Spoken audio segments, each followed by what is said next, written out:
তারিখে ২৬ তারিখে নেত্রকোনা কলমাকান্দা থানায় ধর্মীয় অনুভূতিকে আঘাত হানার জন্য সুপ্ত শাহ অনিক নামের একজন একটি ধর্মীয় পোস্টে মানে একটি ফেসবুক পোস্টে সে কমেন্টস করে মহানবী সাল্লাল্লাহু আলাইহি ওয়াসাল্লামকে নিয়ে সে একটু কটূক্তি করে এটা কমেন্টস করে।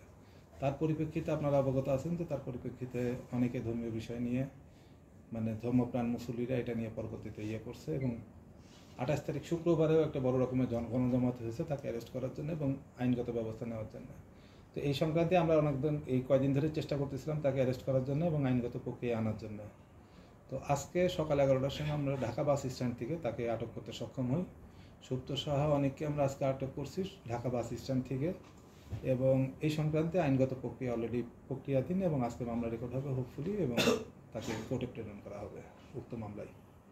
এই পর্যন্ত ডেভিল হান্টে কতজন আটক আছে যদি সাথে একটু অ্যাড করেন? এটা 129 জন এই পর্যন্ত ডেভিল হান্টে আটক আছে। এই কথাটা এক লাইনে যদি একটু বলেন যে আসলে অনেকদিন ধরেই তো এই ডেভিল হান্ট অপারেশন চলতেছে, অপারেশন চলমান আছে, এই কথাটা যদি এক লাইনে একটু সুন্দর করে বলেন আমাদের।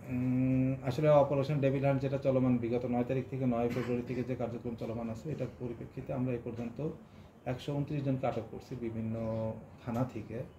সর্বমোট নেত্রকোনা জেলায় আটকের সংখ্যা হচ্ছে 129 জন এবং এই ডেভিল হান্ট অপারেশন এখনো চলমান, সেই অনুযায়ী আমরা আমাদের ব্যবস্থা নিচ্ছি। আচ্ছা, থেকে উল্লেখযোগ্য কেউ আছে?